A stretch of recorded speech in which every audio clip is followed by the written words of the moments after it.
Sad story today. I've never been, or never was rather, a big Friends fan in the 10 seasons that it was on the air. I knew it was the rave. You know, everybody was raving about it all of those years with Matthew Perry, Jennifer Aniston, and the crew. I get it. I understand it. I've seen all of them as actors and actresses. They're absolutely phenomenal. They deserved all the love and the praise that they got. And when they were getting $1 million an episode, they deserved it because of the money that they were bringing in, the NBC and, you know, the Warner Brothers and all of that other stuff. I get it. I understand. I really, really do. But Matthew Perry, even though I didn't watch that show all the time, how could you not know Friends? I mean, I was a huge Martin Lawrence fan, so I watched Martin, and I like those old time comedies like the Jeffersons and Archie Bunker and the Honeymooners and Sanford and Son, stuff like that. But Friends was cool. I watched it occasionally. Myself, Everybody Loves Raymond and Seinfeld to me was preferences over Friends, you know, in terms of my favorites or whatever that I watched over the years. But how do you not know Matthew Perry, and how could you not love Matthew Perry? I love seeing him in the whole 9 yards.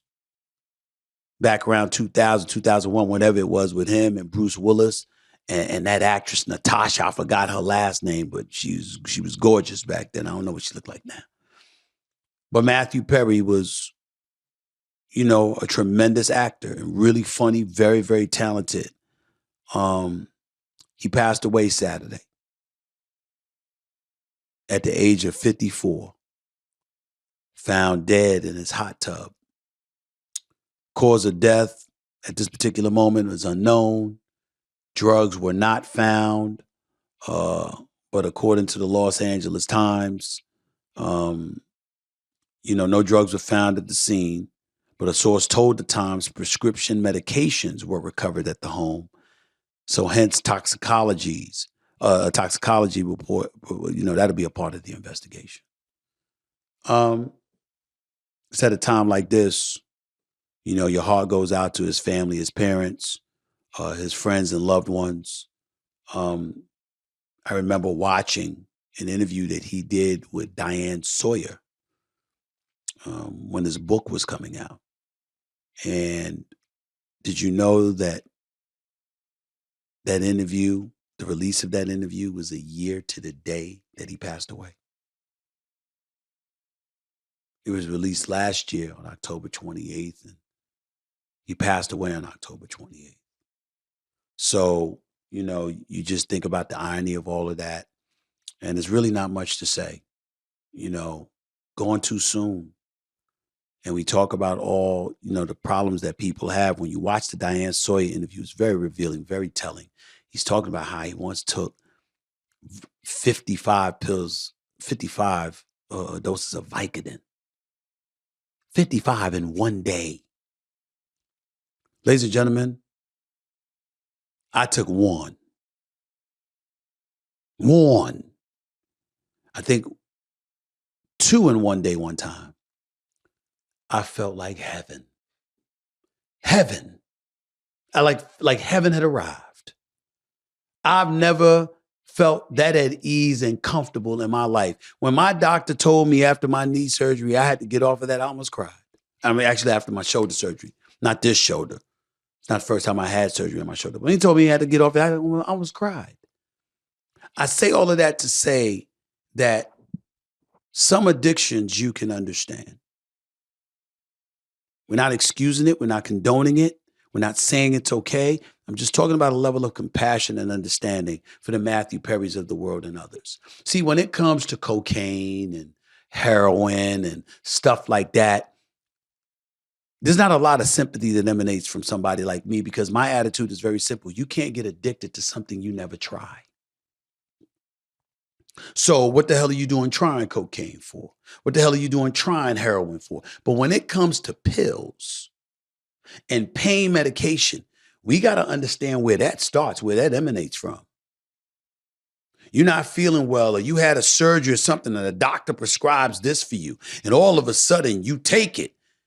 How your body reacts chemically depends on person to person. You can't definitively say it's going to affect each and every single individual the same way. You can't do that. So how it starts matters, because then what your body is craving is what your body is craving. And you can find yourself in a rut. And ultimately, that's what ended up happening to Matthew Perry to some degree. I don't know whether doctors were involved, drug dealers were involved, or whatever the case may be, but go watch the interview with Diane Sawyer from October 2022. It's very revealing. And all I can say is that my heart goes out to him and his loved ones and his family. We're all human beings. We're all children of the Lord. And at some point in time, it's our time. And it's just sad. And, you know, as a parent, you're never supposed to watch your child leave before you. But that's what happened here. And so when you see people talking about him or whatever, it's one of those things where he went through a hard life and what have you. But, you know, it seems like the pain that he inflicted was on himself, not on anybody else. And that he had his own demons that he was battling. And somebody like that always warrants our compassion. I don't have too much compassion for people that hurt other people.